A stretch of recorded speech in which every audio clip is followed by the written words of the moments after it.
We got a barn burner imminent, ladies and gentlemen. Scott Taylor in the house. We're also going to check in with NHRA Pro Stock superstar Dallas Glenn as he heads to Las Vegas for the second to last race of the NHRA drag racing season. We're also going to hear from Randi Lyn Butner and talk about her historic 3.997 second run this past weekend at the PDRA World Finals.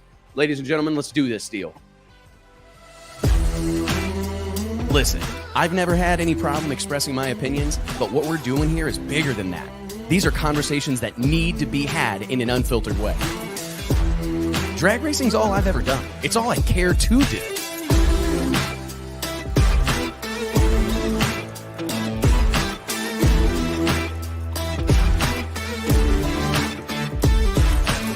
I respect the history, I appreciate how far we've come, but I want more for this sport, and I'll fight for it. It's uncut, it's unfiltered. This is the show of shows. The biggest names in drag racing. No holds barred.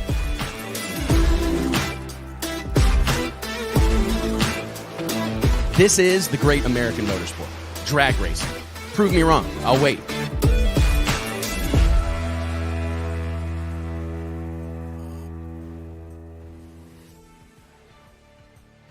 Hey gang, Wes Buck here, Drag Illustrated Magazine, checking in. It is Wednesday, October 23rd, 2024. Hope you're doing well. Thank you for joining us once again as we dive into all things drag racing, man. What a privilege and honor it is to get to join you guys each week and share these stories and get to know these racers and like I love to say, spread the gospel of drag racing. We got, like I said at the intro, a barn burner for y'all today. And what we might as well dive right into it. We got Scott Taylor, NPK superstar, No Prep King superstar in the house already. JT, Mike, the whole gang's here. What's up, boys and girls? We doing well? Yeah, What's man. up? What's up, guys? What's going on, buddy, man? Scott? Hey, thank you so much for joining us, man. It's been a minute. We got some news to talk about, all sorts of things going on, but let's get right into it, man. We're in the throes of the No Prep Kings Elite Series Championship. You are in a nail biter with some real heavy hitters. There's a lot of guys in contention here headed into the last race of the season at the legendary Texas Motorplex coming up this weekend. How does it feel, man? You've kind of seen this deal from its infancy, and here we are with it being one of the main attractions that exist in drag racing, and you're at the top of the food chain. Like, what has this whole process been like for you? Man, it has been a pile of work, but it's been super rewarding here of late. You know, we've pushed forward even when we wasn't doing good. You know, we started this season out with a turbo setup, and on paper it looked great. We just tried. We kept pushing forward with that deal, and we couldn't make it happen. And the track just wasn't quite good enough. But when we switched back to the Pro Charger deal, we just kept working at it and kept working at it. And you know, at the beginning of this season, I was struggling just to try to make the top 16. And I did not want to get bumped out of that 16th spot. So I could race in the Elite deal. So we just kept pushing super hard. And then next thing you know, we have got an absolute hot rod. You know, I feel like it's, you know, a top 2 or 3 car ET-wise, you know. So it feels great to be in the running. If you'd asked me at the beginning of the season if I would be in the running for the championship at the end, based on the performance of the first couple of races, I'd tell you there's no way possible. But we've definitely been able to turn the season around. I knew it. Well, that's the Scott. yeah, that's the Scott, beauty. I drafted you in our No Prep Kings fantasy Oh, here draft, we go. and I've stuck with you throughout the whole year, and it's finally paying off. I bumped Wes. Wes is down at the bottom now, I think. Yeah, just like Me you and made Mike- your leap here at the end in the playoff system. Yeah, look at this, man. I So almost has caught JT. Austin. Yeah, Are you That's back to serious? My crew guys leading with yeah. another racer. Look at that. That's one of your Oh, crew my- guys too, right? Well, look, That's Clay crazy. Cole showed up into the year also and got me a win, and then goes out first Yep. round this next Yeah, race. you were in third last week, and Mike was like in 10th, and I didn't think he would ever. I mean, I literally didn't. I thought he was finishing. I quit dead paying last. attention to it. I know you did. Well, and you know what? That's a great I'm pulling segue for you, because one Scott. of the things, Scott, that I think has really been just amazing to kind of watch is racing this much. I mean, this is a lot of drag racing, Scott. And I think for a lot of, you know, guys such as yourself, outlaw grassroots drag racers, do-it-yourselfers, what's it been like trying to, Well, you know, and it's not even, I mean, sorry to jump in there, but not No, even you're just good. this season. But a guy like Scott's been doing this multiple years, and to finally get that breakthrough win, and now you're having success right here when it's championship time.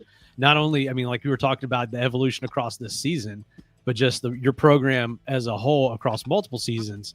I mean, that's got to really add to this experience here at the end of the year. Yeah, it's super tough for us, like Wes was saying, the traveling. I think we're 8 weeks straight right now. And we had one off week, and my family thought I was crazy. We went to Outlaw Armageddon, on the off week. So, I mean, I am just cruising for a bruising. Like, I am a glutton for punishment, as they say. But no, I love it. Whether we're racing NPK or whether we're doing, Outlaw Armageddon small tire, or whether we're hopping over in a pro mod, we're going to race somewhere, somehow. And we love the sport. And, it's definitely fueled the fire. I mean, the passion in our team has always been strong. I think they put the stat out the other day. We're third overall for 7 years of NPK racing, but we've always lacked a little bit. We've always been nosed out in the finals. And I feel like we have the hot rod to win now. So it's a great feeling to know the car can win. You were just nosed out last weekend, right? Oh man, that was a close one. You sent me this picture, and that's tight. That's separated first and second right there. That is great. Yeah. And for that to be the matchup, and you and Robin Roberts be in the thick of this championship battle, it's kind of poetic, man. I mean, I know you guys are in a lot of ways have been making TV for years, but like this shit is straight up made for television. It's incredible, all these characters and it kind of coming together right here at the right time. And I think, how important do you think it is, honestly, to see some fresh faces kind of moving up in the ranks in No Prep Kings? Because one of the things that we were hearing a lot is it was kind of the Ryan Martin show. Ryan was such a dominating force, and much deserved. I mean, they were putting in the effort, they were going testing, they have world-class equipment, but it does seem like that gap that existed historically is no longer there. And now we've got some new guys in the winner's circle, and some of that is being spread around. And I think it's been good for the series. You're a man of the people. I see it all the time. You're active on social media. I see how you engage the fans at No Prep Kings events. What's the feedback been like from the fans? I mean, do you kind of sense that they're excited to see some new people in contention here at this time of the year? Absolutely.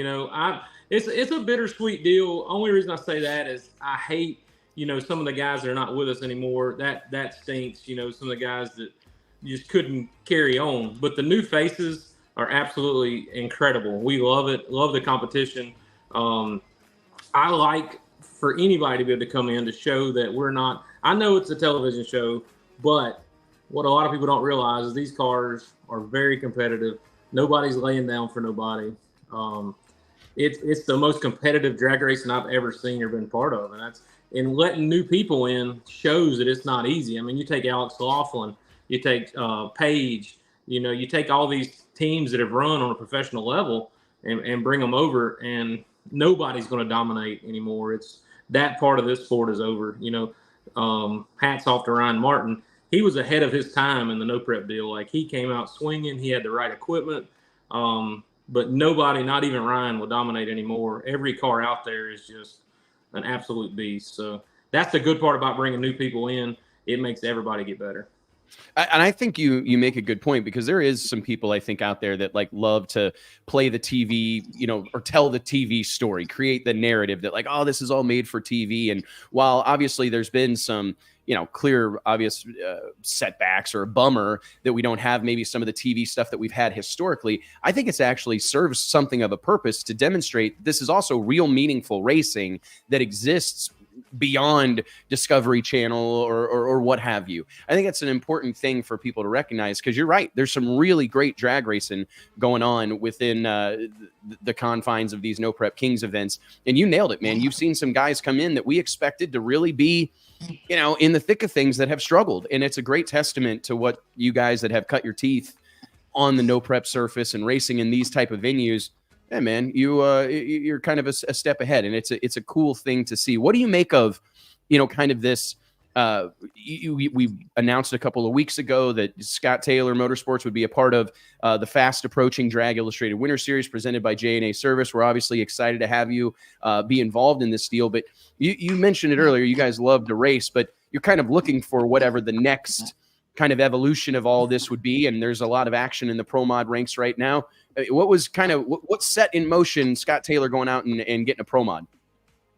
Well, I've seen some of your posts and stuff, and it is definitely enticing. And I've been wanting to light the scoreboard for a long time. We've been putting in all this work. We drive 30 hours to tracks. We spend tons of time behind the steering wheel in the rig. We work on these cars nonstop, and nobody really knows how fast they are. And that's sort of a bummer on my part, because I want to go out and show a time. We worked hard for that time. And I think with a pro mod, I don't expect to come out and be number one in a pro mod. I just don't. I expect to come out and be competitive. But I wouldn't expect any of those pro mod teams to come out and be number one in no prep either. But we're going to come out swinging. I can promise that. We got some good equipment. We picked up a good car. Proline had a good Bickle car, a used car that was able to pick up there. And we got I think the power plant out of Tracto is going to be a beast in a pro mod. Yeah, I was about to ask what your combination is going to look like. Are you moving the stuff over, and who's what kind of setup and who's doing the tuning and all that stuff? Yeah, we're going to stick with the same tuner. Craig Pashar, Triangle Speed, has been helping us tune, and we're going to take the exact combo. We're going to pull motor, transmission, converter, Pro Charger, and everything out of Tracto and put right over in the new car, which we're calling Cheeto. So Cheeto, I love it, man. That's Donald Long stuff, man. That's Cheeto is Donald Long territory. Oh yeah, I get it. It's sort of a funny there, but the car, Keith Superstore's helped me with a pro mod, and their logo is a Cheeto. Yeah. So it's got like a whole story. It's a full circle. It's a full circle moment. It's not necessarily anything to do with Donald Long, but we thought it was fun. I think there was some pushback. He calls all the no prep guys Cheeto eaters, so, and all their fans. For sure. Hey, I love it. You know what? He keeps saying our name, so as long as he says our name, we're doing good, right? 100%, man, 100%. I'm curious, earlier this year, there's been a couple of moments that I thought kind of stood out to me personally. I go back to earlier this spring whenever Kai Kelly brought his new third-gen Camaro out to the PDRA race at Virginia Motorsports Park, lit the boards, dipped into the 360s, and it was big news, man. Massively impressive run. And I think you're right. Like, that did open some eyes to just how good these no prep kings, cars, drivers, tuners, crews are. I thought that was a great moment. Then we saw Cole Pez come out just a few weeks ago at the SmackDown at Flying H Drag Strip outside Kansas City and do the same thing. Like the boards, dip into the 360s. I think he bested Kai by like 1,000th, but nonetheless, we've seen that these steel roof and quarter cars are capable of throwing down those 360 runs. And I think as they kind of get more acclimated to the combination, they'll be even better. We're excited to see some of those cars in the mix, but don't get it twisted. We're trying to push all these guys towards having a dedicated pro mod, especially if they come over here and want to, like you said, be competitive, be in the mix, run at the front. It may be something that they eventually have to do, but I'm excited to have like a pathway in our rules for 2024 and 25 that we're going to be able to get a couple of those guys involved without, having them go out and create a whole new program or build a whole new car. So it's an exciting thing. What did you make of seeing those cars dip in the 60s? I'm sure that's what you're expecting. Absolutely. You got Kai, you got Pez, Jim Howe. There was several guys that are absolutely running, and Swanstrom is rolling out, and they've been able to post a few times here and there, and honestly, we haven't posted up a time in a long time. So I'm definitely looking forward to being able to light the scoreboard. I just hope it reads what I want it to read. And but the goal is to go out. I'll just share it with you. We need to go 60s on the first test session, and then hopefully we can go faster after that. And I see it happening. Nothing is easy, but if we can run what we're running in the steel body cars, it's just got to be faster in the pro mod. So hopefully it doesn't fool me and make it real hard, but we're going to have the best guys helping us, and I'm going to try to do the driving and try to let them do the tuning. So it's what it takes at this point. We've one of the things that we really spend a lot of time on and take great pride in is the competition at the World Series of Pro Mod and the new Drag Illustrated Winter Series.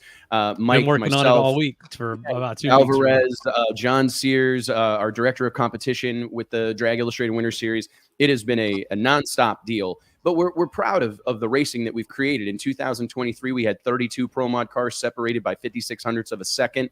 In 2024, we had 32 cars spread across a little over 600ths of a second.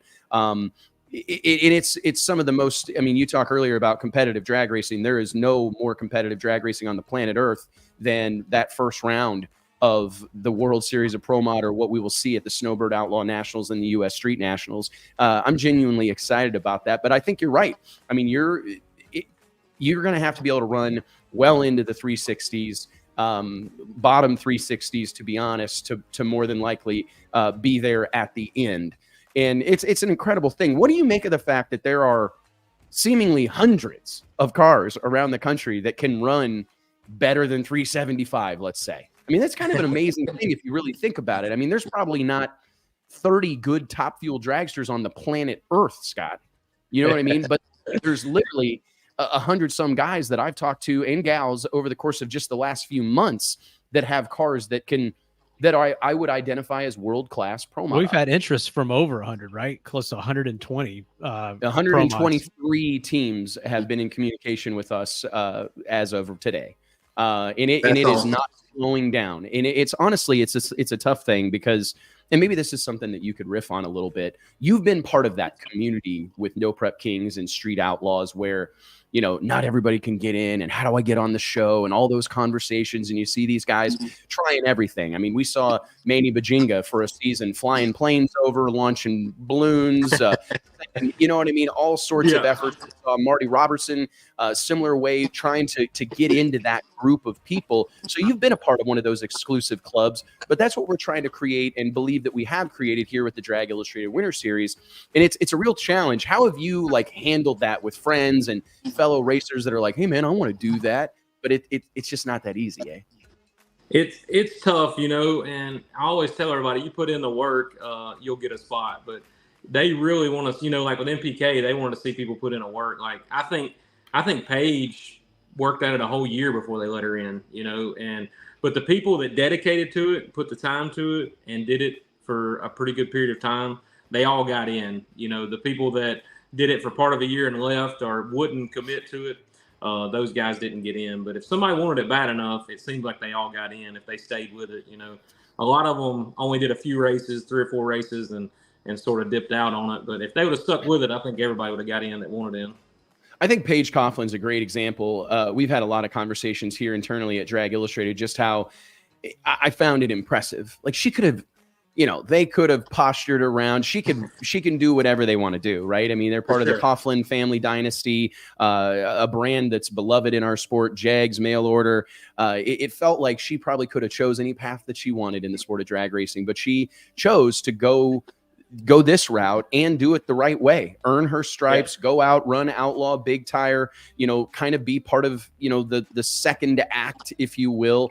And like you said, she was ultimately rewarded with a spot in that invitational. And I think and Troy was really impressed by it too. I remember talking to Troy early on, and they had gone to a couple of them. I actually think it was the one at National Trail. I think they just went there as spectators, and he got hooked, and he kind of thought this was the path to go. So really cool to see that father-daughter combination there as well, and to see both of them go that route.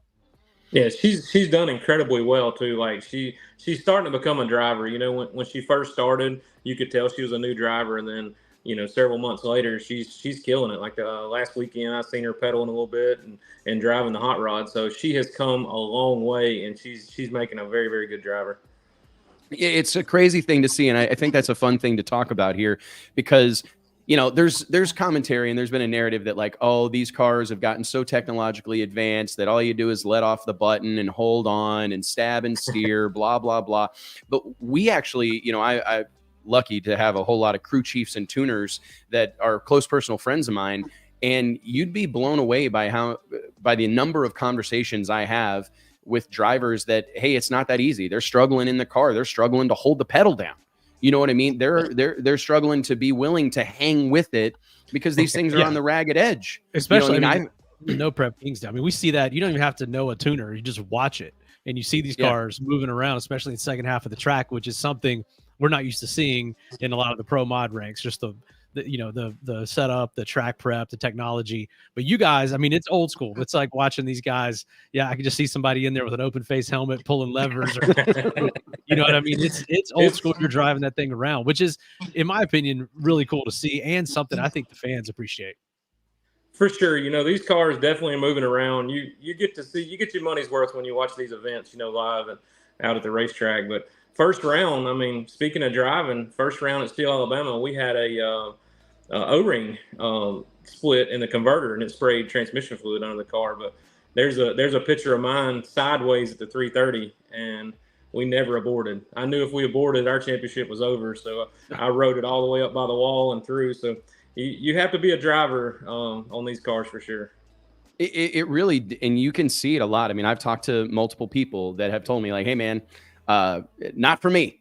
You know what I mean? Like we went out and we did the deal, or we went and tried to test. And the next thing you know, you see something up for sale. And, you know, sometimes it's because this is not for everybody. And I think that's the magic of our sport that we don't talk about enough. That like it may look easy, like these cars are driving in a straight line, but just the balls that it takes to hold the pedal down.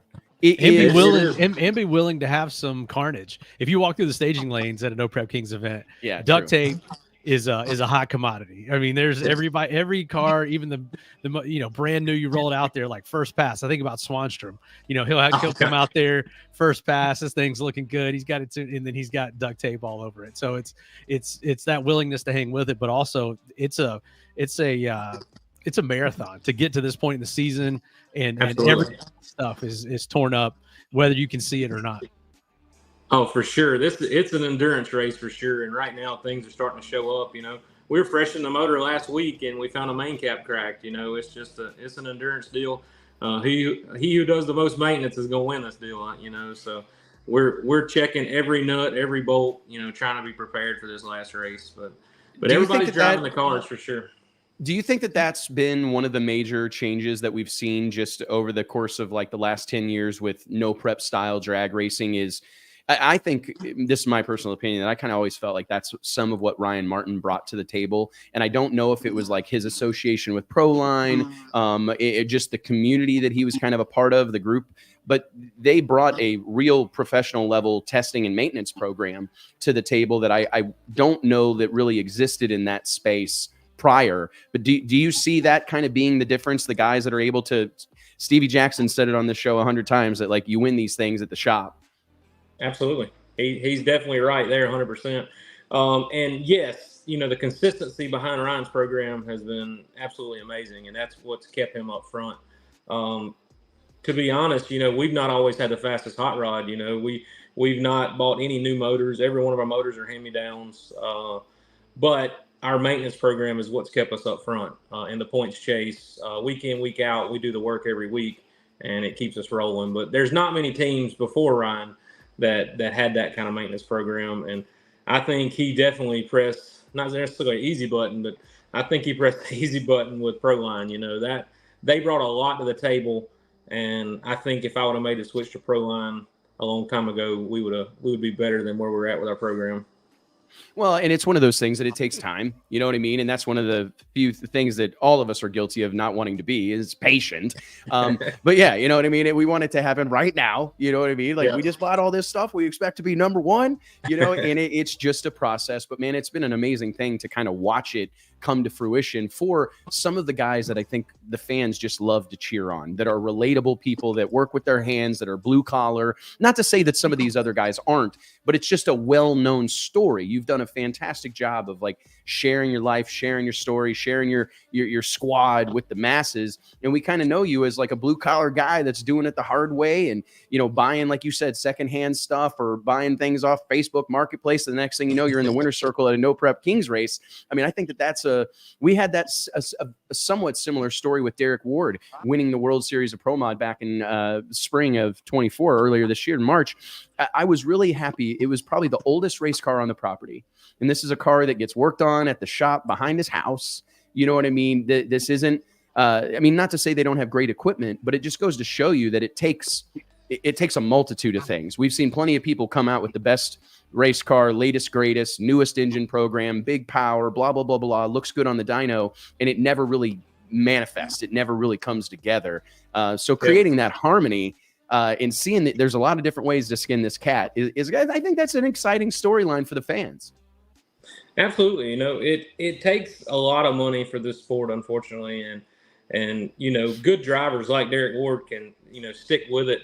And then next thing you know, they get a little funding here or there. And that's sort of where we've been. The better we do, the more help we're getting. And, so I would think that hopefully we'll continue to do a little better now that we're starting to get a little help. We can drive 100%. A race car. We just need a fast race car. Okay. I couldn't agree more. Kind of closing notes here, Scott, and I really appreciate your time, man. I just wanted to, one thing that we believe in strongly here is that pro mod and really door slammer drag racing, grassroots drag racing, I think is perhaps the best way to describe it. I always fancy pro mod as kind of the top level of grassroots drag racing. These are, still do-it-yourselfers. These are still guys that are driving rigs, working on these cars themselves. And certainly there's teams that have more resources than others, but it really, to me, it's a purist kind of happening in the sport of drag racing. Do you feel No Prep King's success and the tens of thousands of tickets that have been sold, the TV ratings that we've seen over the years, do you think that kind of proves our point that it's really not about the cars as much it is about the characters and developing those stars and turning them into, sometimes often polarizing people in the community, what have you? But do you believe that there's a bright future, I guess, for door slammer style grassroots drag racing based on what you've seen from No Prep Kings the last 10 years? Absolutely. I think people like to see hot rods go fast, but I also think they like to see us work on the hot rods, and they want to see how we got to the racetrack. And, that's the YouTube stuff has become so popular because of that. But we try to share everything, the good, the bad. And a lot of people do appreciate how much work it takes to get to the track, and that's what they like to see. So I think that a lot of people like the people more than they like the race cars, like what you're saying. So I 100% agree with you. Yeah, I think that's like my biggest takeaway. And anytime I have a fellow promoter or someone else in the drag racing community tell me like, oh, you can't sell tickets without nitro. You got to have nitro. Don't get me wrong. I think nitro will always be a ticket seller. And I think it's a fantastic thing to add to your show. But if I have any takeaway from the last, decade in this sport or so, I look at, the height of the ADRL and packed grandstands to watch pro mod racing. I see what's happening in No Prep Kings and the various events and spinoffs that have happened. It's really rooted in cars that look like cars, you know what I mean? Driven by relatable people, guys that you feel like you would bump into at a bar or at your local parts store, guys that, because it has the top level of our sport, or what has historically been the top level, the NHRA pros, that has kind of become, I think a lot of the racing fan base is pretty well removed from fly in, fly out, all hired everything, chefs. I don't know that really speaks to, this is a sport that was built on the back of badasses and outlaws and rebels. That's what this sport is about. And I think sometimes we've had like an ongoing identity crisis with drag racing that, and this isn't across the board, but it's like we aspire to be NASCAR. We aspire to be Formula One, but that's not drag racing. That's not this group of people, and it never will be. So rather than trying to change to pursue that, like, why not lean all the way in and, like you said, air it all out? You know what I mean? Like the good, the bad, the ugly, everything in between. This is a nitty gritty deal, and there's nothing wrong with that.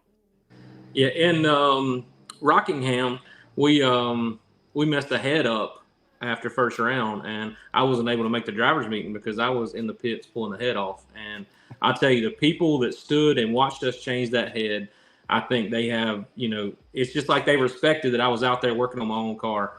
And a lot of the No Prep Kings guys, a lot of the drivers are out there turning wrenches too. So it was, we made a lot of people happy, and a lot of people enjoyed what they saw us changing that head while they were watching. Yeah, man. I mean, that's something that these guys, anybody that's ever drag raced much has had to work on that damn thing at the racetrack. For sure. And it's about the last place you want to have to work on it. For right? sure. But most all of us have had to do it. And Mike makes fun of me because I'll like walk through the pits of the drag race looking for a thrash I don't. You got to be at this point in time. Everybody's got so many people involved with their program. It's not like an all hands on deck thing as much as it used to be. I mean, you used to walk around the pits at some of these events, and you're kind of looking for a cherry picker because you might be able to get in on some action, do something. You know what I mean? Like, hey, we're gonna swing a motor in this thing. But nowadays I have to stay out of the way. Like, these guys have a routine. Everybody's got their place, their role. You got to get the hell out of the way, you know? If you're looking for a thrash, just come by our pit. I tell you, since we've been doing decent, we have an ongoing joke that if we pull back up to the trailer, we hope something's broke, because every time we break something, we win the round.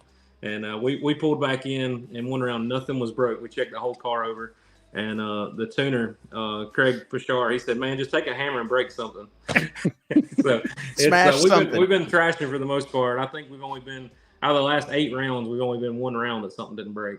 It's an incredible thing, man. But it's an awesome thing to see, Scott. And I appreciate you taking the time to chat with us this afternoon. And we're excited to see how things shake out this weekend, man. I think we're about to have us a real deal barn burner at the Texas Motorplex. Do you love racing? I love the Motorplex. I think that there's something about that place. Is it one you look forward to? Absolutely. You know, a couple years ago, I was in the finals there with Ryan Martin, and it was a nail biter. I'm hoping. This is the best place for the finals, in my opinion. It is going to be a fast-paced race. The weather's going to be great. Everybody's going to be bringing their A game. There's going to be some Pistons left on the racing surface this weekend. Be there, no doubt, man. Well, hey, you be safe out there, and we'll see you at the drag strip, Scott. Thanks for having us, guys. Appreciate you, brother. We'll talk soon. Bye-bye. Hey, gang, I want to take a quick second here while we get our next guest out of the green room and onto the air with you to remind you that each and every episode of the Wes Buck Show is made possible by way of our friends at Stroud Safety. Stroud Safety is known for their top-quality racing safety equipment, from drag chutes and seatbelts to fire suits and blankets, all 100% made in America. Please make sure to log on to StroudSafety.com today and make sure you tell them we sent you. Mike, JT, I believe are we like kind of rolling? We got another guest in the green room. Shit's happening. Exciting. Good timing. I think one of the things that I wanted to talk about, and I don't know if you guys followed along with this over the weekend, but they had something of a surrender the mountain ceremony in Bandimere Speedway outside of Denver, Colorado over the weekend. John Bandimere Jr. and his wife made the last pass down Thunder Mountain there in his beloved Challenger, excuse me. All I can think about is Nate making reverse passes at the mountain. That would have been a good send off. Nate. What was he in a Durango or something? Yeah, I think he was in a Dodge Durango rental car. He had a minivan one year. He also treed Stevie Jackson. Yeah, he did. He treated Stevie. That's doing something out there, man. But what was your thought on that? Like, while we get Dallas Glenn, NHRA Pro Stock superstar and points leader, Dallas Glenn, keyed up here, I love to what a bittersweet moment, right? Like, no doubt the Bandimere family are going to do it in the best way possible, and to even have something of a send-off ceremony I thought was pretty amazing, and it doesn't surprise me a bit. But it was like such a somber type of moment when you really start to reflect on this facility not being there anymore. Yeah, it sucks. It really does. Yeah, man. I mean, we had that's all I got. I mean, yeah, it became part of our deal, like part of our story, and we certainly miss it. I think we missed it this year on the NHRA tour. I know the racers don't miss that air, but everything else about that place is just one of a kind. And a great way to do it. That family's going to do things first class. And I'm certainly looking forward to what possibly lies in the future and what their next step is. You and me both, man. Well, hey, without any further ado, and we'll bring Dallas into this conversation. Let's give it up for the man of the hour. I mean, homeboy's got it going on. The one, the only Dallas Glenn. What's up, buddy? What's up, man? What's up, Dallas? Doing? Can you hear me? Yeah, man, we can hear you. Right, we caught you in the middle of a Call of Duty session or something. No, I don't know, for some reason I started wearing my headphones during these things, and it seems to make it so I can hear everybody a lot better. Yeah, there's a lot of stuff going on at the shop. It's hard to do. It's hard to do it without it once you get. It really is. Yeah. Yeah.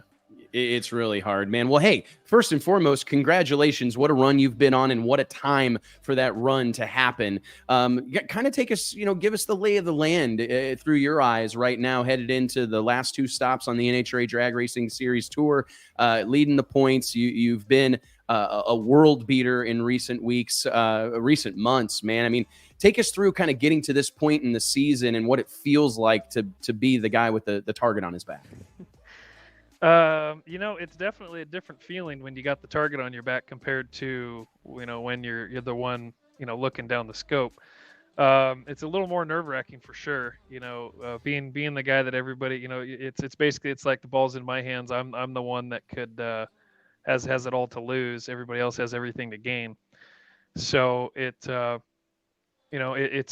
a pretty, I've through the whole season, I've just been focused on just trying to win, go to every semifinal and win rounds and just try to take everything kind of one race at a time and just win races. And then when the countdown comes, that's when you really got to try to knuckle down and do everything you can. And even though we had a bad Indy, I had already locked number one in, and I wasn't feeling, obviously, and everybody wants to win Indy, but I wasn't feeling too down after Indy. I felt really excited about the countdown. I knew I had a great car. We were trying a few things, and I knew that we had something for them. And you go out there, and I feel like Reading is one that got away from us. I felt like I had the best car out of everybody that was racing on Sunday. I definitely felt like I had the car to beat, and it just didn't grab a hold of anything in the semis. And that kind of thing happens. That's what happens when you walk the line. Sometimes you fall off a cliff. But be there, no doubt, man. Yeah. Be there, no doubt. And that is like a precarious position to find yourself in, like relatively early in your career. I mean, that's obviously you've been around this sport forever. But if you think about, can you put your crew guy hat on again for a minute, or go back to when you're doing the clutch on the car, or getting your feet wet in the burnout car? I remember when you were scuffing in tires, and that was like your opportunity to get behind the wheel. And here you are. It is long since been referenced NHRA Pro Stock as one of the most difficult categories that exist in drag racing to be successful. We've seen this class chew people up and spit them out. Dozens and dozens of very talented, very well-resourced teams have tried to make a go at it in NHRA Pro Stock and ended up, throwing in the towel. So I'm just curious for you, a relative fresh face out here, a young guy that's really done it the right way, earned your stripes, working on the car, learning the ins and outs of these things, have done all the not so glamorous stuff of driving trucks and putting up awnings and doing, all those things at the shop that doesn't often end up on Facebook or any sort of highlight reel. But here you are, at the top of the food chain in NHRA Pro Stock drag racing. I'm just curious, can you reflect on that? Is it surreal to be talking about yourself?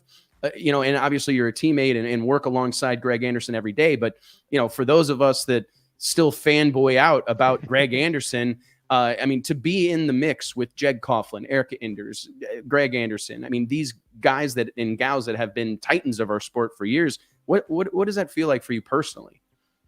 It's definitely, a little surreal. It's every now and then I'll just be working on something, or I'll be driving, and then you just kind of all of a sudden it'll hit you real quick, be like, man, we're possibly 2 races away from actually pulling this off. Obviously there's a lot of racing to go and a lot of things that can happen. That 1.5 points in Pomona is just a murder. I'd be feeling a lot better if it wasn't 1.5 points in Pomona right now. So everybody keeps telling me, oh, you got basically a 3-round lead. It's like, no, not in Pomona. It's not. And that's what I keep thinking about. I don't care about what it is on all these other races. Pomona's where it matters. Nobody cares if you're leading through the entire season. If you're not leading, after the last, it's kind of like in NASCAR. Nobody cares that you led 249 laps. All that matters is you led the last one. Yeah, 100%. And that's like, what's your take on that? Because you've had a very, I wouldn't say dominant, but obviously stellar season. You've been up, top of the standings all season, and then now that can kind of get erased if you slip up here the last couple of races. So that's probably a little bit of a new position for you as well. What's your take on that? Do you like that system, or would you rather see it be a season-long points championship? 2 years ago, I really liked that system. Last year, I did not like that system. Yeah. This year, I so don't it just like depends that the position that you're in. Yeah, context matters. I say it all the time. Yeah, context matters, man. And it's like the situation you're in right now. Yeah, it's like, man, it'd sure been nice if we could just keep piling them on. I've always kind of felt like if you really want everybody to put everything they have towards it the entire season, then it needs to be a championship, a season-long championship. But I understand why NHRA kind of wants to get away from that a little bit, because, you don't want people wrapping up a championship in Texas, and, they want it in Pomona. So they want that last, drama at the end. So I get why they do it, even if I don't like it. And I know it definitely is killing my wife with the stress of, and, of, these last 6 races of trying to, keep the points lead and be out. It definitely, if you look at last year, all I basically had to do after Indy was just not lose first round, and I kind of had that one wrapped up. And then, obviously I fell back to 6. So that's definitely fresh in my mind, of what, what can happen if you slip up on any of these 6 races here. So, it's been said before, you can't win the championship in one race during the countdown, but you sure can lose it. So, you definitely have to be on your game every single race. You can't make any mistakes. You can't make any slip ups. And even when you do everything perfect, you get a guy like Aaron Stanfield who's also doing everything perfect. So you got to have a little bit of luck in there too. So. Yeah, that's the I think the most exciting part about this, or one of the layers to it, because there's a lot of layers to this like pro stock onion right now, because we've got the kind of classic red versus blue, the Elite Motorsports versus the KB Titan Camp. You've got, Erica and Greg have been neck and neck for years and years and years. And now we kind of see this evolution of that rivalry. And I think it's brooding between you and Aaron Stanfield. And Aaron's a great young guy. And obviously we can have rivalries and not be a bitter, hatred-driven thing. No, we want bitter, hatred-driven. We want bitter and hatred-driven. Yeah, that'd be fantastic. Sadie wants that too. That's better content. Can have that. Eric and Greg can have the bitter hatred, and Aaron and I can just we'll flip a coin back and forth on who's going to win. Is Greg, like, as you get down to the stretch and with his experience and all the championships, is he mentoring you? Is he like, are you leaning on him for any kind of advice, or, how to navigate some of these waters as you've, risen up the ranks here, climbed the ladder, or does everyone kind of stay in their own lane and do their own thing? I mean, I guess, what has your relationship been like with Greg, and what have you learned from him? I would say that, not a whole lot is different, with Greg as like a normal season. I mean, obviously he knows how to win championships, and, you win championships by going out and winning races. And if you just focus on winning races, then, the championship should take care of itself. And obviously he knows that I know how to go up there and make clean runs and hit the tree. And sometimes he's coming to me, asking me on things that I've been doing to try to help my lights. And sometimes I go ask him on things that he does. And, we share some stuff back and forth and tweaks, and it helps each other out. But in the end, it all comes down to going up there and focusing at the right time and hitting the tree at the right time and making sure you hit your shifts every run. And even then, sometimes that's not enough. It's this stuff it's tough. And with the, especially with rules the way that they are and how tight everything is. I mean, if you look, even though how different all of these cars are, it's incredible that all of them run so close together. It really is, honestly, like unbelievable if you think about it. I mean, you've got engines coming from different camps, guys running different intake manifolds, guys running different this, different that.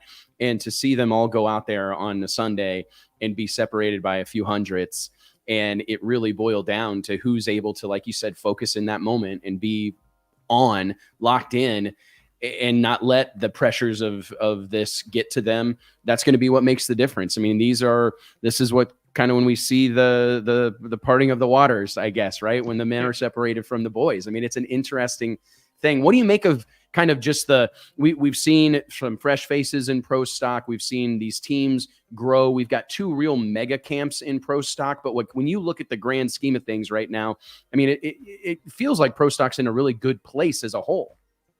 Yeah, as far as good young, interest in it, we're getting lots of good young drivers in it that want to come in and test their abilities and try to come out here and win races. You've got Corey Reed and Sienna Wildgust and all the new drivers coming in. So it's definitely, you've definitely got some good established young guys in there.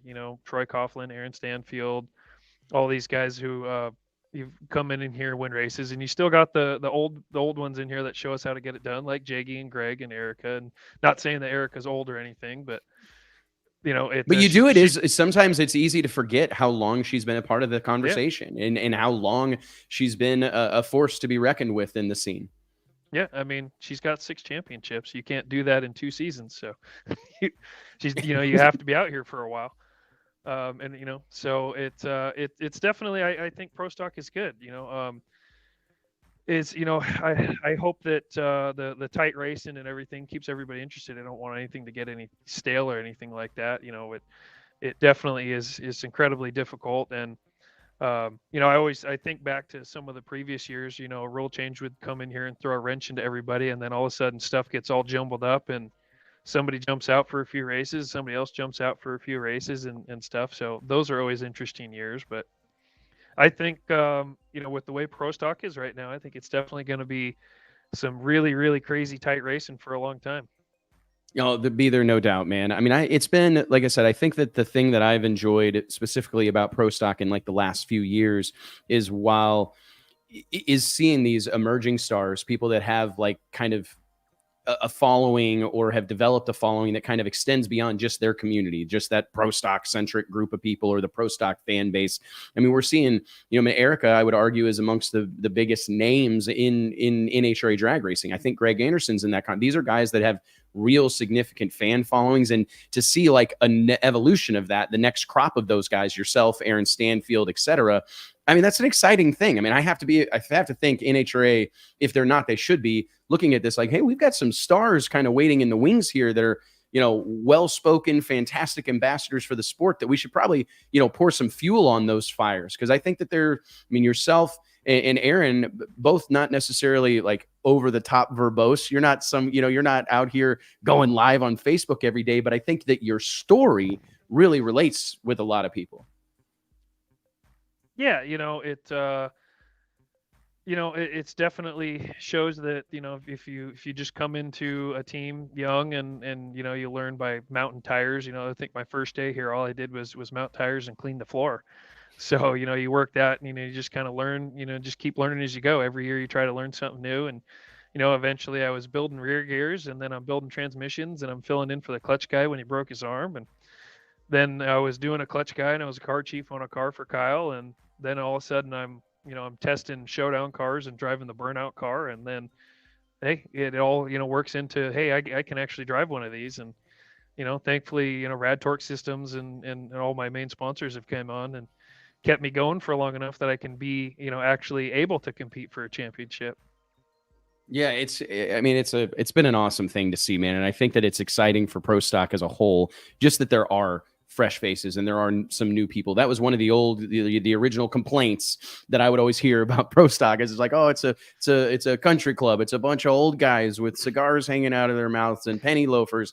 And it's like, no, man, there's some kids in this, man. There's some young folks in here that are making a dent. And it's been fun to see the reinvention of Pro Stock.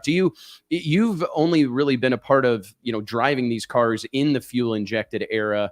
That's one of the things that it seems like a fun thing to talk about. Or were you ever a part of around this stuff when they were still running carburetors?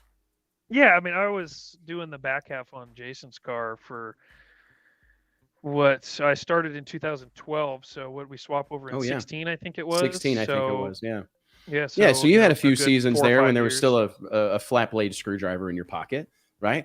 I was, I miss those days, man. It's, I love seeing all this tech. I'm a tech guy. I love all of it. But at the same time, there are some things in our sport that it's like, oh, we can't let this stuff get too far gone. We can't let it become a spaceship deal. We're kind of on the cusp of that, I suppose, right now. But so tell us about Vegas. I mean, the pressure's on. You're headed into Vegas. Do you give yourself any sort of, I mean, obviously we want to win races, we want to win rounds, but I mean, what's your focus when you get out there? Do you have to like separate yourself from any of the pressures of, dealing with sponsors or any of the other endeavors that are going on with the team? Do you try to pull away from some of the other stuff to be laser focused for these last 2 races, or will your approach change at all? No, I won't change too much. I try to kind of, as I call it, kind of save my energy for Sunday. I kind of go out and make sure I make 2 good runs on Friday. Then I try to see where I'm at on a few things on Saturday and kind of get ready for Sunday. And then Sunday, it's just pour everything I have into it. And, it's shown some success so far, but I love Vegas. My family lives in Vegas. Ken and Judy Black are, they're in Vegas, and I get to see them. So Vegas is, I've had some luck there, and I like, I like that track. It's a nice, smooth, good track, and even though it's a little bit at altitude, we typically run a little better than we should for that altitude there, and it definitely changes some things up, and it kind of brings out the you have to be perfect on shifting, so it kind of complements to some things there, and I think it's going to be tough, but even no matter how nervous I might get or anything, I feel like I'm pretty good. Once I shut the door and fire it off, I can kind of forget about everything else. And as long as I've saved enough energy to really rip my foot off the clutch pedal, then I should be fine.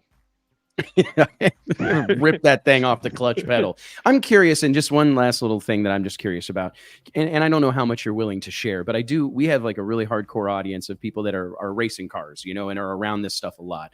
And I'm just curious, like, how much adjustment are you tasked with, like, on shift points? I mean, we talk all the time this year, the last couple of seasons, it seems like we've had, the entire sport has been laser focused on what happens on the starting line. Reaction times mean more now than they perhaps ever have at any point in the past in drag racing. But the shift points is something that is a challenge that's largely unique to pro stock. Are you having to, like, make adjustments in the car? Are you having to lead yourself more? What are the adjustments when it comes to nailing those shift points? What kind of conversations are you having with crew chiefs? What does that look like throughout the course of a race weekend? My goal is to do everything exactly the same. I try to hit every shift light like I'm leaving off of the Christmas tree. So when the shift light comes on, I just try to react to it. Obviously, depending on what the car is doing can kind of greatly affect how well I do that. If the car's in a big giant wheelie, or if it's going left or right and I'm having to drive it, you can only do so much in there with that much input coming in at once. So, but and there's also the gearing changes throughout from run to run. If the track's worse, you take gear away, you leave a little lower, kind of all the etc. You basically back the car down. And all of that affects, very small amounts of what the shift light does. So I kind of just let the crew chief and engine tuners look at what the gearing they're going to, look at where I've been shifting, and they know from when the light turns on to when I shifted on where I'm at. And my goal is to basically just do everything exactly the same. As long as I can do everything exactly the same, it makes their job easier, and they can adjust for it. Makes sense. Granted, it's not easy to do everything exactly the same, especially when if you're 10,550 is too high and you're trying to shift 10 RPM below that, and you're talking about an engine in low gear that's accelerating at 5,000 RPM a second.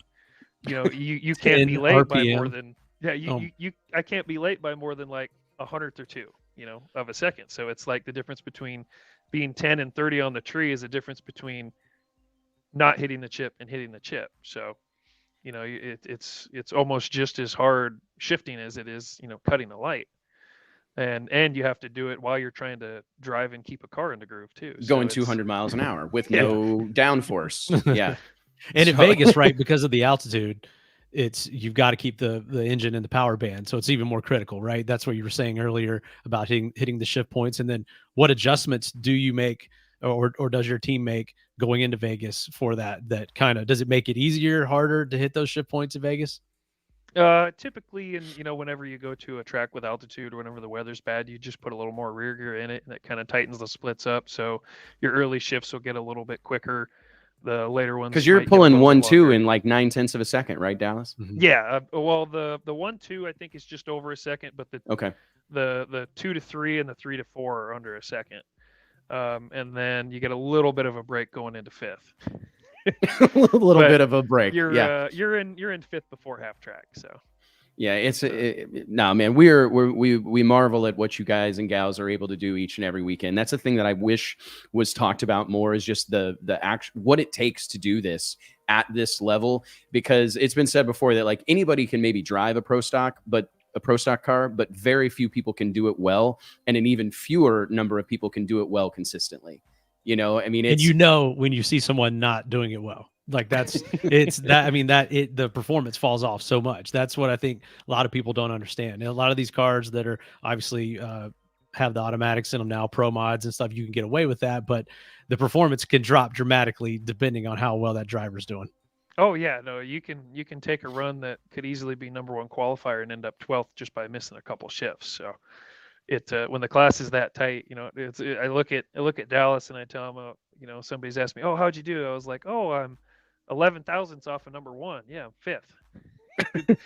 Yeah, I'm fifth. Yeah, I'm fifth, oh my gosh, man, it's so competitive right now. But it's a great thing because I do think seeing this new group of people at the top of the points, I hope it opens some eyes and excites some people that have maybe felt like, oh, dude, I'm never going to be able to run with Erica or Greg. I'm never going to be able to be in the conversation. I hope that this is, perhaps inspiring some people to go, you know what, I can do this too.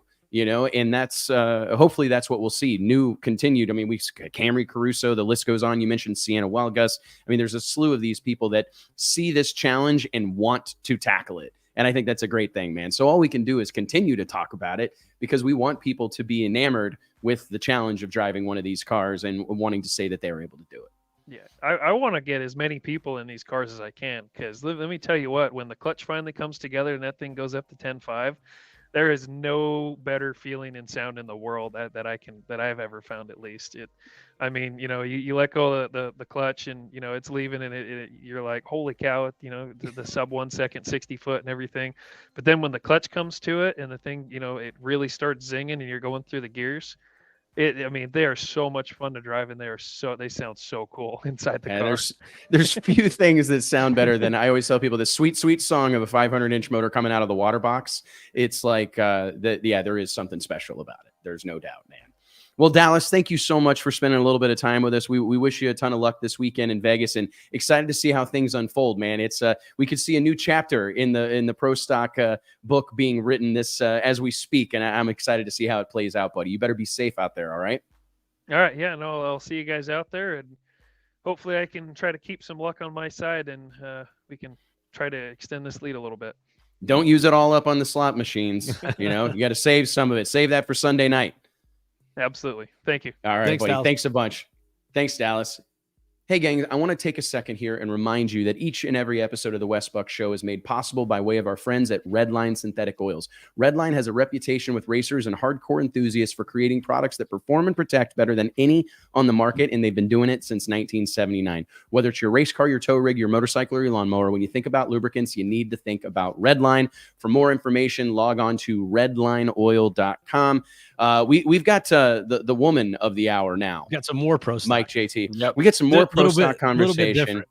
I want to preface this momentarily by saying that there's been a group of people, a fan base, a racer base in drag racing that have been waiting for years to be able to have this discussion and to talk about this happening. And I was really surprised in the lead up to the PDRA World Finals at Virginia Motorsports Park this past weekend. There were a lot of people calling for the first ever sub 4 second run in Mountain Motor Pro Stock competition. We've been calling for it for about a decade. All right. We've been wrong for about a decade every time we thought this was going to happen. So I just quit. I just gave up. And Honestly, I kind of let go of the notion too. I actually was starting to feel bad for the PDRA staff carrying that 400-pound trophy from race to race to race, waiting for it to happen.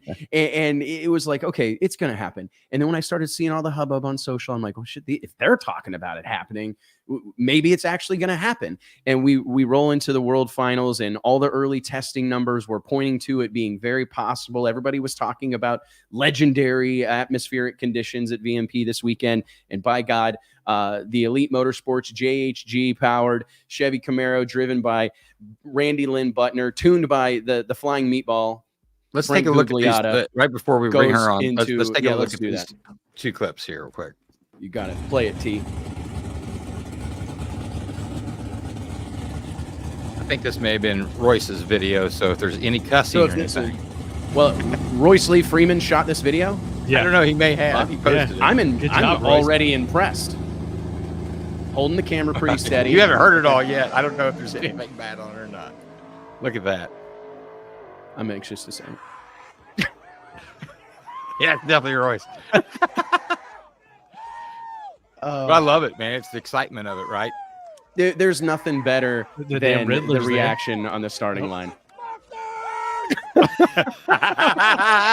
There it is. Oh, Jesus. What is going on? Oh man, we're full on tackling people. Yeah. We're full on tackling people. We got one more here, right? Yeah. J.R. Carr, Terry Carr put this program together years ago. Richard Freeman took it over. So many people. I mean, the crew, the Butlers. There's a million people. I've been chasing this thing for years. I'm an old son of a bitch. I quit doing this yet. Hey, let's think about this. In February, as cold as I'll get out, you called me and said, hey, can I bring somebody to do burnouts at this racetrack? That girl did her first burnouts at this racetrack in this very lane, and now she just broke the 3-second barrier for the first time. Ladies and gentlemen, put your hands together for Randi Lyn Butner and Frank Gigliano. Hell, I even got chills there. I know, man. Seeing Frank start to get choked up, it kind of gets me in my feels a little bit. Ladies and gentlemen, without any further ado, Randi Lyn Butner. What's going on, Randi Lyn? Hey, how's it going? Hey. Good, you? Swinging and ducking. You know what I say. We're just trying not to get hit, not take too many shots to the head. Well, hey, I want to know what do you make of that? Like being in the car, that's one thing that I hate when drivers don't get to experience that. You've been on Bo Butner's door through a slew of those moments, so you've been on the other side of it. But like knowing that that's going on and seeing that kind of reaction from the people who pour their hearts and souls into this, like that's probably means as much to you as the thrill of making that run, I assume. Yeah, well, going up there, I didn't expect to be the one that went in the 3 seconds. There was a lot of cars in front of me that we thought definitely had the possibility to do it. And really, they did a last-minute tranny swap on Bo's car. So I knew that all the chips were in his basket. They really thought Bo was going to be the one to really go out there and show him what he was made of. And Lump, right before we ran, came up to me and said, that even if he runs, faster than you, if you tree him and have a better light, that ultimately, like, you'll be the first one in the threes. So I just went up there trying to have fun with it and, have a good light. And if it worked out like that, it did. I knew Montecalvo in front of me went 4 something. I didn't know it was 4000. I couldn't see all the board, but it kind of like all the stars aligned for me to do it. And the starting line, I kind of felt like I messed up. I knew something happened at the finish line, but I really didn't know what. So when all I could hear was screaming in my ear. So it was almost like I was there with him, because all of those MFers and everything that you heard Frank saying, that his finger was down on the button the entire time. I couldn't make out what he was saying because it just sounds like screeching when you get far enough down the track. But oh my gosh, I could tell that they were going ballistic. So ballistic that I didn't even pull my chutes because I was looking for my button and I was confused for a second. And I'm like, oh my God. But luckily at Virginia, there's a long enough shutout. Yeah, you don't even hardly need them. Yeah. That's hardly crazy. need them. Yeah. JT, we may have to go back to the other view or we're going to go. lose Randi Lyn. Oh no, here we go. We got her back. Yeah. Well, no, it was an incredible moment, but what if you think through this whole process, because you were like, let's be honest, I think you were like halfway lukewarm to this whole concept. I mean, you've had some pressure, some people in your ears for years now, wanting you to drive one of these cars. Like, hey, we need to get Randi Lyn in a Pro Stock car. We need to get her in one of these Mountain Motor cars. And you were a little bit lukewarm on it now. Like, look, can you just? And I think the debut was at our race. Was it not? Was it not a World Series? Yeah. So yeah, I mean, maybe that that was all you needed to push you over the hump, right there. For maybe that's what it was. But when you think back on like what all has transpired in 2024 with your racing career, because you're nowhere near new to the scene. You've raced stock classes, super class race for years and years and years. We've seen you behind the wheel of these rear engine dragsters and stuff, but I know you had a little bit of trepidation about diving into this deal, but you've clearly, I mean, I'm just curious, like what has this experience been like and what kind of grade would you give yourself? Well, the experience has been really incredible. It's very empowering from start to finish. Like, it's very nerve wracking. Like, I'm still very nervous. I don't really have that many runs compared to what I would like to go up there and feel confident. So every run, I still feel nervous. Really, this is kind of a collaboration between Bo and Richard Freeman. I think they wanted me to just shut my mouth a little bit on all my criticism and their driving. And, you know, at first when they started talking about it, I kind of thought it was a joke, and I'm like, yeah, right. And it kind of just snowballed. And then when I did a few burnouts, I wasn't too bad at it. I was pretty bad backing up, but the burnouts were okay. And, you know, it's been an experience that I never really thought I would have, because I did have a lot of those moments standing on the starting line with Bo, and I enjoy that. I always say that I just, you know, I liked that trophy wife life, but you know, this is definitely better. It's fun to really accomplish something and have something that I did at the end of the day for everybody to celebrate. Be there, no doubt, because and you deserve it, because you've been thrown to the wolves here. I mean, going racing, especially with this level of racing and this particular group of people, very serious about what's going on, very serious about what we're doing. Was it hard to, I mean, you've said you were often critical of like Bo or whatever, and here's what we need to do different, but what's it been like having that kind of script flipped, where now everybody's looking at you and what you're doing? And I think it's interesting for people to hear that, you know, I was able to do the back out or the burnout, but I struggled to back the car up. I don't think that's anything that people would really understand or appreciate. So like, what has this whole turning of the tables been like for you, being the one that is getting that input from crew chiefs and getting that input from all these different peoples in the elite camp? Well, I had never drove anything clutch wise prior to this. Like the whole everything kind of, I would have never admitted it in the beginning, but it was terrifying just having a Liberty, and just, you know, the mechanics of it was like, oh my God. Even my first burnout, like, you know, I kind of knew the logistics of like, okay, I'm going to go first to fifth. But when I went from third, fourth, fifth in my burnout, and I go to back up, like I was like, where's reverse? Like, it was just, you know, nothing we had talked about. Oh yeah. But Frank and Bo, you know, every step of the way kind of just talked me through it, and they really have more confidence than I have in myself. Even now, like, we showed up to this weekend, I'm like, just in the warm up, the cars are so loud and so powerful. I'm like, oh my God, I don't know if I can do this. This is like, I feel like I'm in the scariest car in the whole world. And they're like, yes, you can, you'll do fine. And then one run, and I'm like, okay, I can do this again. But I mean, everything from the warm up and beyond is, you just know you have a lot of horsepower under you. And I got a heck of an initiation, because we've had a lot of tire shake. We've had, you know, some wobbles down in mid track and stuff that each time I got a little bit better at recovering from it. I don't know if that's a good thing or a bad thing. I would rather not have had to go through that, but today I feel, right? Yeah, I feel a lot more confident in myself, and if the car throws something at me, that I can be ready. I think that's wild to hear that that's your first clutch car experience. I mean, I'm trying to think, they may be the most powerful clutch cars in drag racing now that most pro mods have automatic transmissions, and they're all manually controlled, manually shifted. I mean, that's not an easy car to jump into. And so you're a newcomer to this class that's pretty old school, and it's got a lot of these guys that have been doing it for decades. You know, really, this is like their sole focus is running this class, and this 3-second run became a lot of the focus. So you, as the newcomer, you know, set this 3-second record.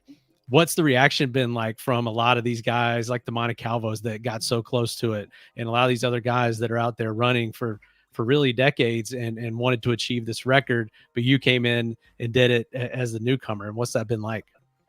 Well, you know, from the very first time that I met Frank, he said, like, you know, we're going to get that 3 seconds.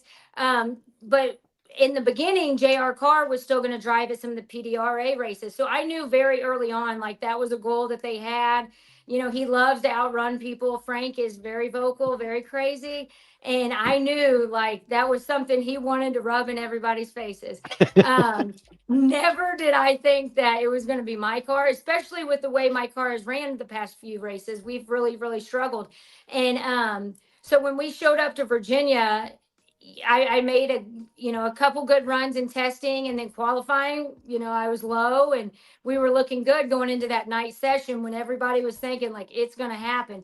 And like I said, I really thought Montecalvo or somebody would do it in front of me just because, the conditions were there. I was at the back of the pack and I thought that, somebody else would achieve that.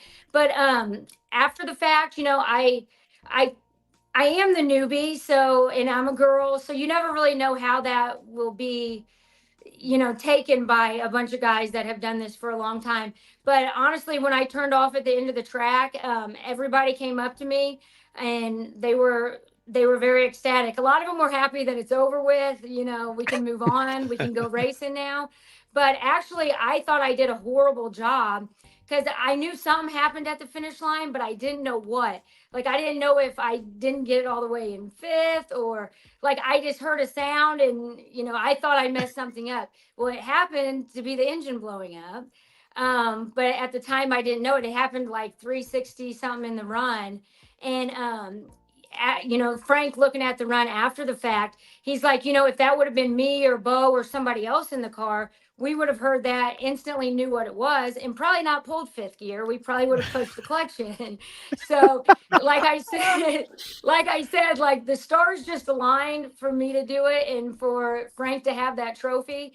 Cause I am new. I knew it made a sound. I knew something wasn't right, but I really didn't know what it was. And I really blamed myself at the end of the track. Like I thought I screwed something up. No, you knew exactly what you were doing. You knew it needed. No, you were doing exactly. Keep your foot in it to get that 3 second pass. I was wondering what happened because it's a sensitive the mile per hour world. Was down. It was, it should have run, 180, 181 or something. I think it went 176. So yeah, interesting to hear that that's what happened.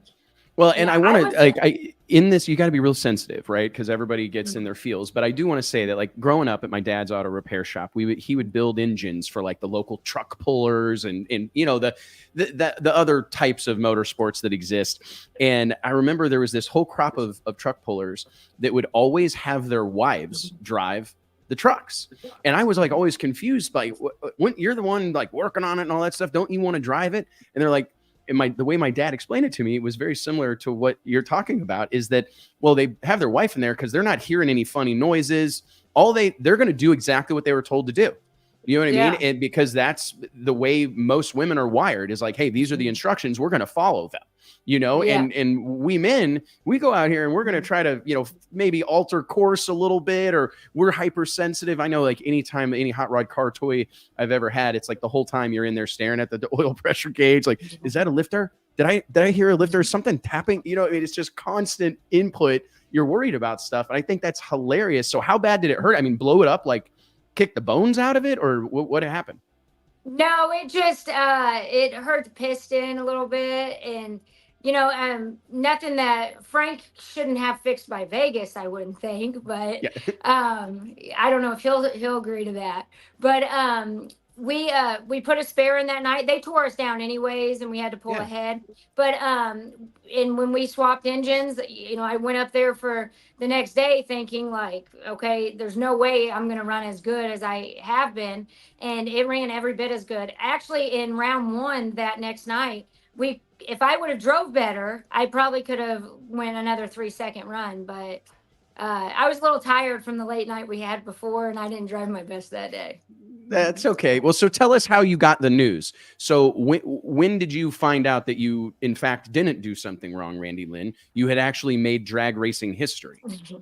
Well, I knew like at the end of the track that we had ran the 399. Okay. And, I think that most of the mountain motor crew, like all the other guys that were down there waiting to see if somebody would do it, I think they could hear Frank at the finish line from the starting line and all of his screaming. And I definitely could hear him like from way far away on the golf cart screaming and being crazy. I didn't know, like, we did pictures, we did a starting line celebration, and I didn't know that anything, like motor wise, they thought the engine, something had happened. But, I kept thinking, like, no, I don't think, like, it wasn't like my stalker. I mean, when the engine breaks, but also, like, I'm so new to it. I don't know what I don't know, so I think that they had that feeling, but I just kept thinking, like, oh, I could have went 395. Like, that's why I told Frank, I'm like, when you see that run, I did so bad. Like, because that's what Frank, he always exaggerates. He's like, you could have done this. And, but yeah, so I was happy when I got back, and it wasn't my fault. No, that's the good news. I called Richard Freeman this morning. I was like, hey, man, we're going to have Randi Lyn on the show this afternoon. I'm excited about this $399 deal. And he's like, slow. We got to do better. And I'm like, what? He's like, oh, we've got it. Right. We can run way better than that. I know we can run way better. And I'm like, oh, my God, Richard, you guys just made history. He's like, oh, no, we should run way better than that. And do you think, though, whenever we've seen this in a lot of different classes of drag racing, a lot of different eliminators where somebody breaks through and then all of a sudden it starts to become frequent. Do you think, like, heading into, obviously the off season, but maybe next spring at World Series of Pro Mod or at the start of the ADRL or PDRA season, that we'll see like this become more frequent now that just mentally people know that it's there, it can be done, it's been done? Do you think we'll see more of it? Oh yeah, I think you're going to see a whole lot more of it. Plus, with all the excitement that's surrounding the class, I feel like everybody's kind of stepping their game up. Like, NHRA is talking about 10 races next year. And I think everybody wants to come out and they want to go for it. So I think that there's going to be a whole lot of that. I do too. I was blown away, to be honest, and not by how well the stories that we did on your performance performed. I told you, like, one of the articles got picked up by Newsweek.com. We saw tons of action on social media. And to me, it was like, man, people really care about this. Like, people it seems really like it would be a real niche thing, and people would have to really understand it to, appreciate what had happened. But yeah, it was picked up very widely. And I think you being a female racer, I think that added to it as well. And it's another feather in the cap and the evolution in what we've seen. I mean, women are just, strong these days and in a lot of ways dominating segments of the sport that we never expected. I mean, I'm trying to think of the last time we saw a female mountain motor pro stock racer. Somebody corrected me. I think I said that you were the first one, and I think someone else has attempted it, but it is kind of amazing. I was going to say, Erica's done it. Erica's done it, dabbled part-time. Yeah. But as far as being full-time, running the series, running the tour, I was racking my brain if we've had another one. So, I mean, it's another, that's why we do the Women of Power issue. So we have our possible headliner for the next issue. Oh yeah. We may very well, man. You may have just given us an editorial plan for the rest for 2025. That's actually kind of exciting. We had Randi Lyn on the cover not too long ago, about a year ago. So maybe that helped also. We always like to say that the Drag Illustrated cover is like a little boost. And it's like the reverse Madden curse, to where if you get on the Drag Illustrated cover, it actually helps your career. Happen. Yeah, good things happen. Good things have happened. Good things have happened. So what do you make of one of the things that I wanted to talk about just while I had you on here is you're a big part of the drag racing community. Like you've been in part of, and it's interesting because a lot of people that I know in this space, they have a presence or they're well known in like a certain circle, but you've bounced around to so many different events. You guys have put on your own stock, super stock races. You guys go to a lot of these big money bracket races. With your partnership with Johnson's Horsepowered Garage, you've been a part of the kind of general car culture, the car show scene, the retro rods, and all these different things. Do you agree with me? Like, I look at this sport, and I was going to post this on social. I may save it for tomorrow, but it's like this group of people truly is special. Like when you see the way that these competitors rally around you and celebrate your successes, and the way this group of people, do you agree? Like, this really is a great group of people. I pinch myself that we get to be a part of this community. Yeah.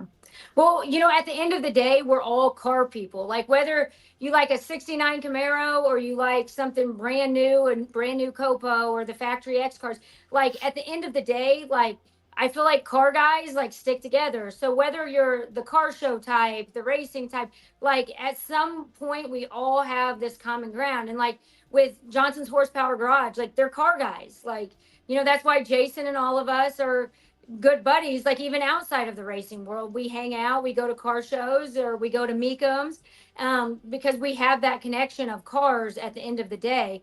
So, and same with Summit, like Summit's our other sponsor, and, all of our representatives at Summit are car guys. They have collector cars or they have a hot rod at home.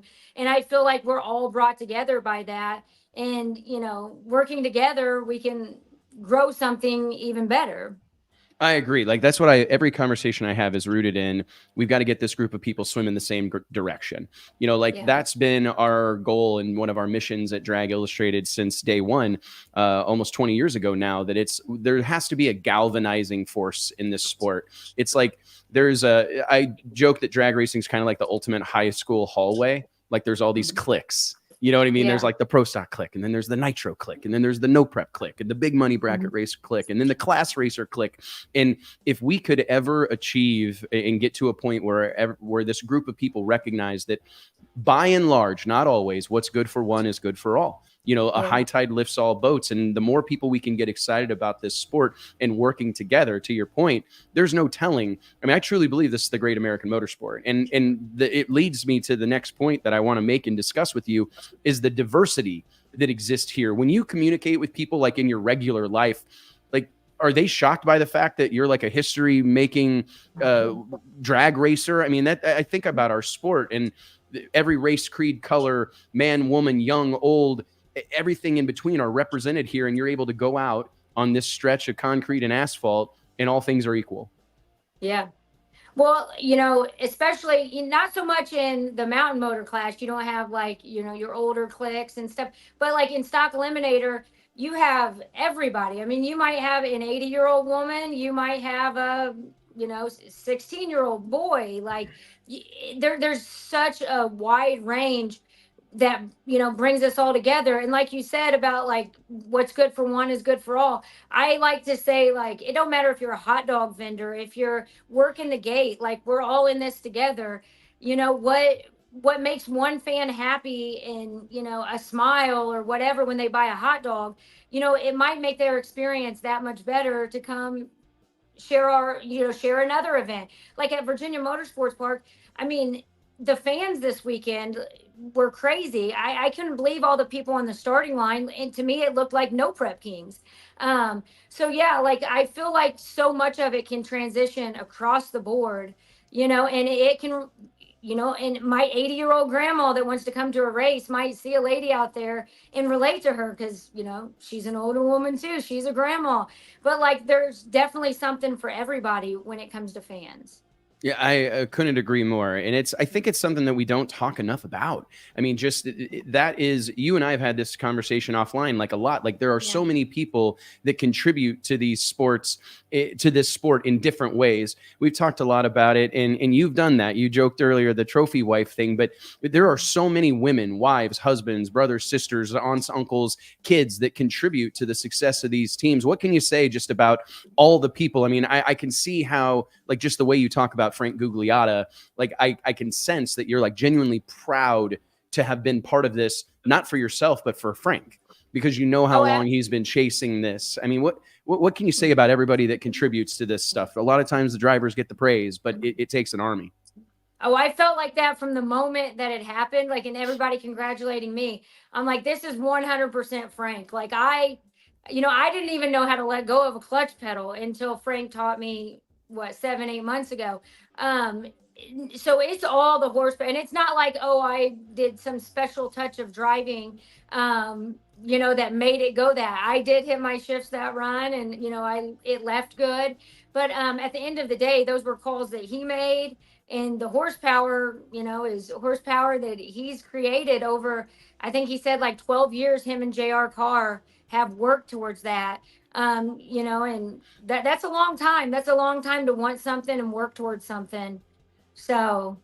Oh my God. I mean, can you imagine? I mean, I think about, we were talking about this earlier with Dallas Glenn and Scott Taylor from No Prep Kings before that. But one thing that we all lack from time to time is patience. And you think about the patience that was required and the commitment that was required from so many of these teams that have been chasing that milestone for over a decade. I mean, because literally 10 plus years ago, I had crew chiefs telling me like, hey, I think we're going to run threes this fall. I'm pretty sure we're going to get into threes this fall. And to see it finally happen, it's a pretty amazing thing. And I just don't know. I don't know that there's a lot of people that have the mental fortitude. It's what makes this group of people special, that they would keep beating their head against the wall and say, we're eventually going to get this done. Yeah. Yeah, it's very cool for Frank. And I know, we joke because he does like to rub it in all of their faces and they'll all laugh about it. But, and he will never live this down. The rest of them are going to hear about this for the rest of his life. We are always going to hear how, Frank got there. And, but that's what's great about Frank, it's been exciting. The highs are high and, when we're struggling, it's a struggle, but like, we always know we're going to get back there. And my team we've struggled a lot this year. Like it hasn't been an easy climb. We've not qualified at 3 of the races for NHRA. And that's something we never expected going into it. I know Richard has not been happy about, some of those runs. So, doing something great like this, hopefully, smooths it out a little bit. I think I've had it said to me multiple times that there's one of the most fun race cars that there are to drive. I remember Rick Jones told me this. Rick goes, Wes, there's nothing more fun to drive. Like as from a driver's perspective, there's nothing more fun to drive than a Mount Motor Pro Stock car. And now granted, you don't have a lot of experience in other like clutch operated or like super fast door cars, but I'm just curious. You were in the green room when Dallas Glenn was talking about making one of those runs and the different sensations. Can you kind of take us through one of these and like what it was like maybe the first time you made a full pull and it got to experience what this thing is capable of? I can tell you every time I let go of the pedal and my front end is in the air, I'm like, oh crap, here we go. Like, like, I don't know if I'm ready for it or not, but when that light comes on, like you start pulling gears and, whether you're ready or not, here we come sort of thing. And you just better hope you're going straight. Cause if not, you got work to do. And, it's a lot of fun when you're going straight, but when you're not, you can have a handful, and I've had a couple handfuls, and that's not a good feeling. But when you do get it down the track at those like scary moments, it's empowering. You feel like, dang, I did that. When I go back and watch the videos, I'm like, I can't believe I'm in that car. Like I knew what to do. Like you got to be kidding me. That's awesome. But now I look at the 500-inch stuff, and I heard Dallas talking about, getting out of the groove or whatever. I'm like, shoot. I'm like, you got to drive one of these big motor cars. Yeah, I'm like, you don't know what getting out of the groove is, and I don't know what it feels like in a 500-inch car at all. But I know that I feel like every time I sit in that seat, I'm behind a monster, and What's your PDRA experience been like? You mentioned the fan. I thought it was a very well-attended event. They had a ton of cars. They always have a ton of cars, it would seem like. But what has your PDRA experience been like? A lot of your racing has been within the National Hot Rod Association. And it's for me, I've been really excited to see you guys involved because I thought it was great for the brand. I thought it was great for PDRA to have, a team that has historically been a part of the NHRA, being a part of PDRA. What has that experience been like for you? I loved it.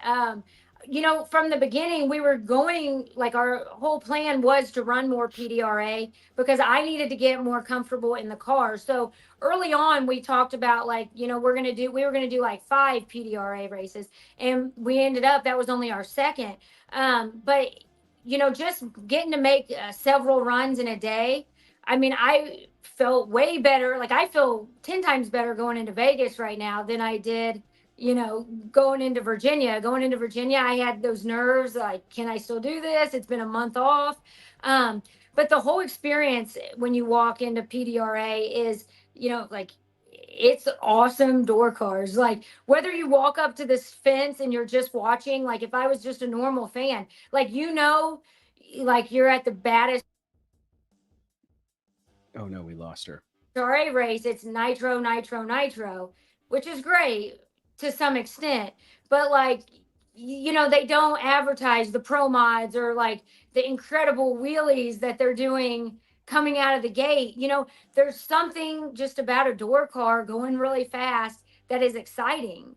And, you know, the Pro Boost and the Pro Nitrous, like just walking up to the stands at night, it was just a great feeling. And you knew you were in the presence of, you know, great cars. Oh, there's probably no, I think that's, my dad and I were actually talking about this at like 10 o'clock last night, that it's like, it's almost unbelievable that the quality of equipment that shows up at those races, every car on the property is, anywhere else in the world, it would be like the nicest car. You know what I mean? Like if they showed up to any local 8th mile track or whatever, everybody's looking at that operation. But you go to a PDRA race and there's 300 of them, you know, that are all high level hot rods. And I just think it's been a good thing to see some of that crossover. And I'm excited to see what comes from it next. So we're staring down your last race of the season, I'm assuming, at Las Vegas Motor Speedway, back to the quarter mile. Are you fired up to wrap things up, put a bow on things? I'm sure it'll be fun to go there and have all the buzz in the air about what you guys just did in Virginia. Yeah, it's super exciting. I feel, you know, like I said, I'm way more confident going into this race, and I'm way more excited to like prove myself. I feel like every race I have done better at like proving I can do this, I can hit my shifts, and I can keep my head on straight. But I have not had the confidence to like go up there and be like, I'm going to kick his ass. And now I feel like I have a little bit more of that in me than I did at the beginning of the year. Well, you definitely should if you don't, Randi Lyn. I tell you, there's a whole world of us that are very happy for you and very proud of you, because it's it never hurts to have another well-spoken, like fantastic ambassador for our sport behind the wheel. It's perfect timing, if you ask me. Randi, thank you so much for joining us this afternoon. Bo give you any shit? I got to ask you that before I let you go. Was he? I know Bo well enough to know that he was probably the ultimate cheerleader. Like, oh no, he gets more excited for me to do good or make a good run than I do myself. Like, I mean, I'm so nervous that like I'm like, phew, I did okay, you know. And he's like, you knew you were gonna do good. You knew you were gonna hit all your shifts. And I'm like, I did not know that. So yeah, he's like, he gets on cloud 9 about everything for me. He's super excited for this adventure that I'm on. Well, it's been a fun one to watch unfold, and we can't wait to see what happens next. Randi Lyn, I can't wait to see you soon. Stay in touch, and you stay safe this weekend in Las Vegas, all right? All right. Thank you. Thanks, Randi Lyn. Bye. All right, guys. Hey, I want to take a second here and remind you that each and every episode of the Wes Buck Show is made possible by way of Racers Club, our in-house brand here at Drag Illustrated. It's a passion project of Mike's, mine, JT's, Josh Dixon, Nancy, everybody involved here at Drag Illustrated, Kayla. We've all kind of contributed to this brand that we wanted to see be something of a lifestyle brand for drag racing, something that you're comfortable wearing not only to the drag strip, but also out to eat with your friends or out to your night on the town. It's a cool brand. Check it out, racers.club. JT, Mike, what a show, guys. Cool. And Randi Lyn, I see a comment here from Leah Hubbard. It's like, absolutely, for what she's doing and how quickly this is all unfolded, Randy's so humble about it. Yeah, she is. So laissez-faire about it. Yeah, she is. It's cool to talk to her about that and kind of see that other side of her. I mean, she's had a lot of success in the Stalker, and that's like almost an iconic car, I think, when you think about it now. Her white Firebird, yeah.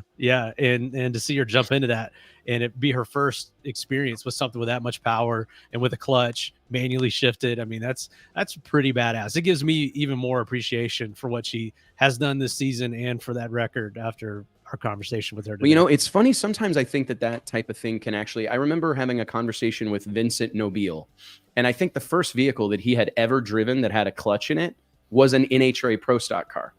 And it is. And then I believe that the case is quite similar with Justin Ashley, who is an absolute world beater in NHRA Top Fuel, had never driven anything with a clutch in it until he started his licensing process in Top Alcohol Dragster. But that's kind of where we're at. Like, it's hard to even find a vehicle that's still equipped with a clutch in this day. My dad was the opposite way. With the first, when we put an automatic in his race car, that was the first race car he had ever driven that didn't have a clutch. They're both clutch now. It did not go well. It's just very interesting, man. Yeah, they're both clutch now, JT. Well, hey guys, thank you for joining us here. I want to tell you guys that it's so helpful for you guys to join this community and be a part of the Drag Illustrated family. Remember to smash that subscribe button, be a part of everything that we're doing over on YouTube. We've got something kind of cool coming together here, and it's great to be able to join up with you guys every week and talk shop and talk about all things drag racing, man. I guess we will be back next Wednesday right here on the Drag Illustrated YouTube channel, 2 p.m. Central Standard Times, and we'll see you soon. Thanks, guys. Later, y'all. See you. Appreciate y'all.